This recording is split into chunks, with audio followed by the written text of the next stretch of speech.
This is the most chest-focused.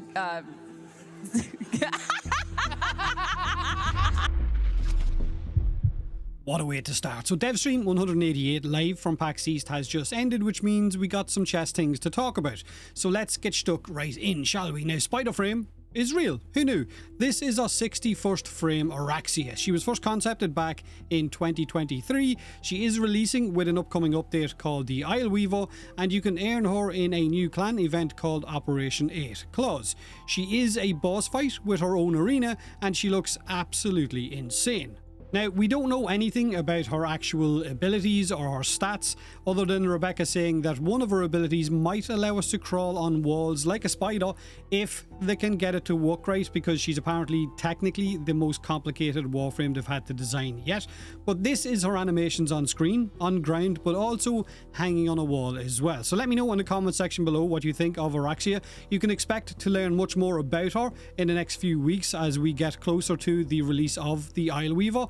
Now, I think I may have found my new favourite frame, but we gotta see those abilities. She also is coming with a signature throwing weapon and a new Tenno whip as her signature weapon as well. So, the first Tenno whip apparently to be added into the game.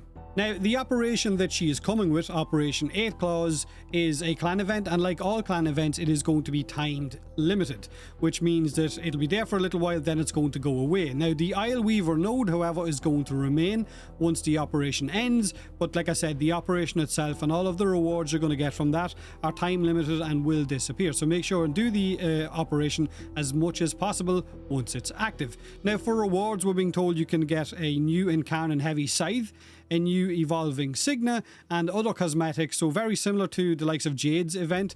But Dominus Thrax is returning as well, and they will be the event vendor inside your Dorma Zone, where you will be able to buy all of the operation goodies, while also being the person apparently that's going to be helping us or giving us some of the story for the Isle Weaver update, but also the Operation 8 Claws event. Now, as I mentioned, this operation is coming next month in June, just before TennoCon, which is dropping in July.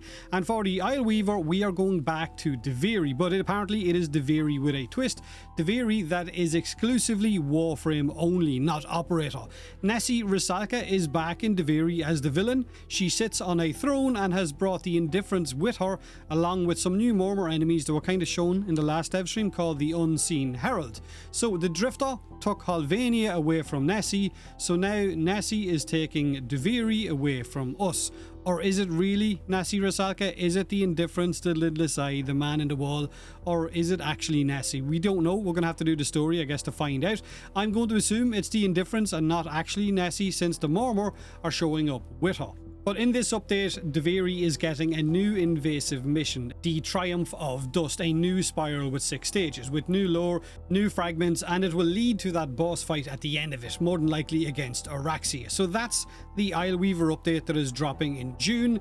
Next up, Valkyr is getting a rework, but also Valkyr is getting the next Heirloom Skin. This skin is coming on July the 21st, and it is apparently the most Gooner-related skin we've had added into the game yet. As Rebecca said at the start, it is the most chest-focused skin Warframe has seen.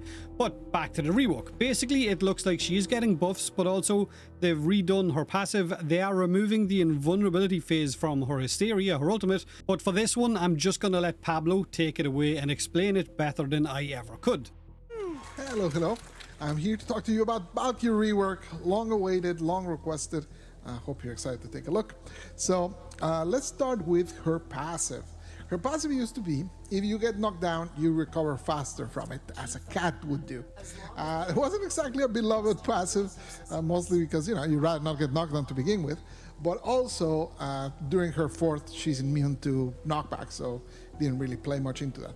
So now, if you're in the lower right, you can see that indicator there for melee damage. That is like your rage meter. As you attack enemies, or as you kill enemies, or get finishers, that gives you even more, this bar builds up and gives you melee damage. So if we go over here, so you see as I start attacking, it starts building up the meter down there for your rage. It also does one more thing, but I'm not going to talk about it just yet. I'm going to save that for a little bit. So that is how that works. Then if I want to move around, I can use her one. As you can see now, her one actually moves significantly faster, and it actually kind of doesn't stop midway. It used to be that essentially we just take you a little bit of the way and then just let you be. Now it actually moves along with you. And the other thing it does, if you cast it on an enemy, it actually gathers enemies down for you to be able to knock them down. So you can use it as not only it's like a more aggressive version. So instead of pulling the enemies to you, pulls you to the enemy, and then you can just start whacking on them. Warcry was already a pretty solid ability, but we did do some changes. Now you can cast it while you move, as you can see. Now you don't have to stop. You can now recast it, so you don't no longer have to wait for it to be over to be able to cast it. And it's now affinity range, so that means any allies that are within affinity range will now get it. Also, if they leave the range and then come back, they'll get the buff again. So before it was kind of a pain in the ass because you had to like cast it at the very beginning of the mission. So now you have like more flexibility with that. For your 3 paralysis, we did a few changes. It no longer requires you to lose your shield. So as you can see, my shields are still there. And you can see now he has the vulnerability bar, but it disappears if I switch to my range. So that is only melee vulnerability. That means all your melee attacks do more damage to them, and that also applies for other allies. So if you cast this on enemies and then other allies use their melee on them, the enemies will take more damage. It also slows down enemies. That used to be on Warcry, but in Warcry it was kind of useless because it would only do it at the beginning, and generally Warcry you kind of try to maintain it. So now we move that into paralysis, and then you can basically start whacking them with it. And now the biggest one, Hysteria. Don't panic this first little bit. It's gonna be scary, but it's gonna be fine, I promise you. In Hysteria, you no longer become fully invulnerable. You now can't take damage during it. So the reason for this is a lot of the mechanics that she had, such as extra armor from Warcry, being one of the Warframes with the most armor in the game, those kind of didn't matter when you were totally invulnerable. It also had this whole section where at the end of it you could die if you hadn't done like a certain process that was very confusing for most players. So a lot of people would just end up like, once they were running out of energy, they would just hide in a closet and just wait it out, which was pretty bad.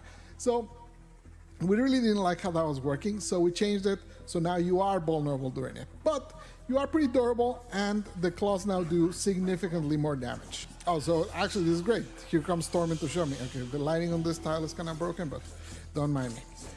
So, where are you? So there's Stormint. You can see he wasn't long for this world. So let's start with what changed in terms of survivability. We increased the base health and armor of Valkyr just in general. We also made it so the buff from Warcry, which increases your armor by 50%, triples that bonus when you're in Hysteria, so you have way more armor.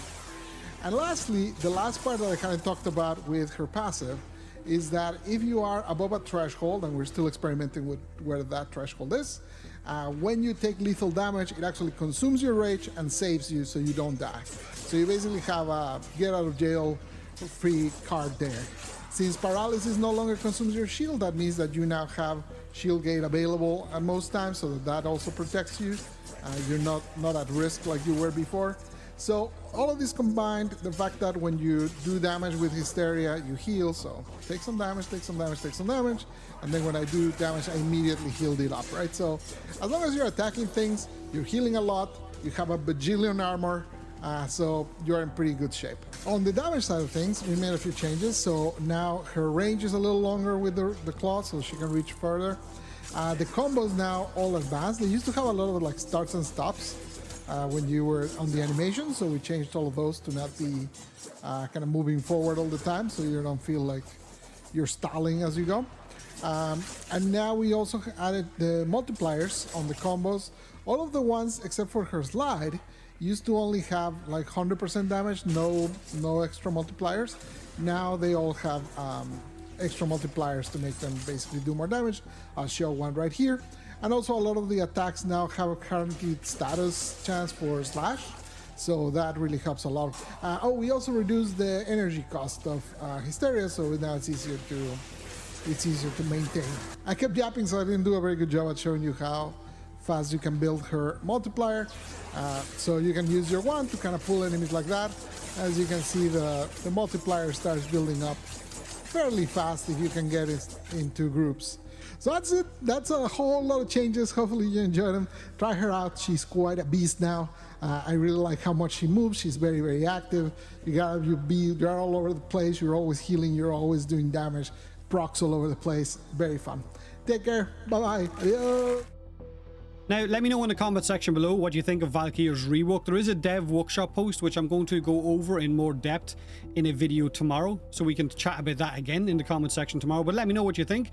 This is Yareli Prime in game. This is what she's going to look like, and she is dropping into the game on May the 21st, so not too far away, complete with her Compressor Prime and a Prime Sayandana, which is pretty big. She has a new bubbly ephemera. Marilina, of course, is also going to be primed, and she is also coming with a primed domestic drone, but she is also coming with the Daikyu Prime. Finally, after all of these years, the Daikyu is being primed. We got a small glimpse of it in game, but we don't know anything about stats or anything like that. Now, also coming on May the 21st is the May Interim Update build with Kalervo's Apostate Skin, which is also dropping in that, as well as Nora's new Nightwave and some quality of life changes. But after that interim build, of course, we are into June, which is where we're going to get our hands on Oraxia. Also, Valkyr's Rework and this Citrine deluxe skin as well. Now, along with that, they are also evolving the new player experience even more by streamlining all of the content up to Warframe 99, so it's not as confusing and new player friendly as possible. This will feature the Vor rework that we've seen on a previous dev stream. There is a bit of an enemy refresh, Junction rework, Rhino cost rework, Railjack difficulty rework for the new war, and arbitrations will be unlocked through junctions.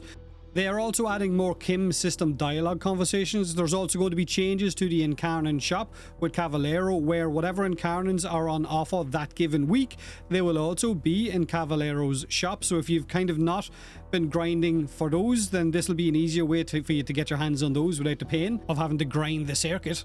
There is also dojo quality of life changes. There is 4 new Warframe augments for Kalervo, Caliban, Citrine and Jade. Of course, we've seen the Caliban one being made on the last dev stream, but also melee slam changes. Slam nerfs are on the way, and I know this is going to be quite a touchy subject because so many of us, myself included, really like using slam weapons simply because of how busted and powerful they are, but at the same time they are quite obnoxious on the eyes. So I'm just going to also let Pablo explain why they're doing what they're doing to slam attacks. Hello. I'm here to talk to you about melee slams. Ooh, not the funnest of conversations, but here we go. For the longest time, I don't know, 10 years or so, they were pretty useless because they didn't scale with mods at all. So that meant that when you did damage, they would do like 200 damage or something like that, and you know, who cares? Then a couple years ago, we changed them, so now mods affect the slam damage, and that resulted in really, really big damage because you can combine a bunch of multipliers to get really big nukes. Now, the problem with that is this is essentially what we hoped you would do. You know, jump, bullet jump, slam down. That's kind of what we were hoping for. But what you did was more like this, where you barely jump and you just slam the ground and basically spam it like crazy. And that has become a serious problem. The main reason it's a problem is because it's very easy to automate. A lot of people are starting to use this with macros and things like that. And basically it's not too hard to get into a position where you're fairly safe and you can just leave this running and it can just kind of play the game for you. It's also very disruptive for other players because since the damage numbers that it does are so large and it has no energy cost, no nothing like that, it means that essentially you can just spam it forever. So we're going to change it. How we're going to change it is that essentially you can still do the little hop and slam, but the radius that it will hit will change based on how high you were. So it actually fits the fiction quite well. So if you jumped up, let's say 5 meters, we're still going to work in this number, so don't take this ones as the Bible, but let's say 5 meters, you jump down with the slam, then you will do about the same radius that you're doing today. But if you go all the 12 meters up, which is a bullet jump, and then do the slam from there, you'll do a radius that's slightly bigger than what it is today. Something like that. Again, the numbers are still to be decided. So if you just do the tiny little hop and the slam, you'll do a tiny little radius around you for that slam. So it will be somewhat similar to doing just a heavy attack in front of you, something like that. So yeah, that's how we're going to bring that one in, so that it's not as crazy as it is today and as spammable as it is today. The other problem that we gotta solve is this one. We made a mistake with the way we made these mods, and essentially right now, the idea with the Nera set is that they give 100% damage to your slam attacks, and if you have two mods, then they do 100% damage. So in this case, the base damage is 500. You put one mod on, and it does 2,000. Well, that's not 100%. And over here, you put two mods, and it does 4,500. Well, that's also not 200%. So what happened? Essentially, the mods are giving you two separate buffs. They're giving you a buff to the slam damage and a buff to melee damage, like the melee damage that you would get from other mods or whatever. They're giving you both of those instead of just giving you one. So obviously this wasn't intended, and we gotta fix it. It's not as strong as it looks here. The reason that these numbers look so big is because there's no other mods. But as soon as you start putting other mods that increase your melee damage, or some arcanes, or whatever it might be that increases your melee damage, the buff becomes smaller and smaller proportionally. So what we're gonna do is we're gonna remove the melee damage part of these mods, and we're gonna change the slam attack instead of 100% to 150% to compensate for the change. In some cases, this can actually end up being even a buff if you have a lot of base melee damage. So if you have something like Vex armor or whatever, it actually can be beneficial change with this 150, because this slam damage is a final multiplier versus the other one, which gets combined with your melee damage. Anyways, that's it. So yeah, those are the two changes. I hate making videos like this telling you about things we need to nerf, but unfortunately these ones have become too problematic due to automation and disturbing other players, and we just have to do it. Hope you're not too upset. Take care. I'll see you. Adios. So rest in peace, Sampotes, Magistar, or any of your other favorite slam weapons. Now, they also said that the Ambassador rifle is being buffed for Isleweaver as well, but for the most part, that's pretty much the Warframe part of the dev stream that they showed done, because it was a very short dev stream. It was only an hour long, which is what dev streams used to be, but for the last while, dev streams have been between an hour and a half to 2 hours long. But they did have a bit of Soulframe news as well. Preludes 10 will hopefully be on its way this month, again, hopefully, which is implementing a lot of proper build crafting, which the Preludes 9 doesn't have right now. They are adding a new faction, which features a new boss, the Tired King, like a Nazgul type of enemy from Lord of the Rings. This boss will also summon knights that fight for him. There's new enemy types. They are adding sidearms, so you're going to have more than one weapon that you're carrying.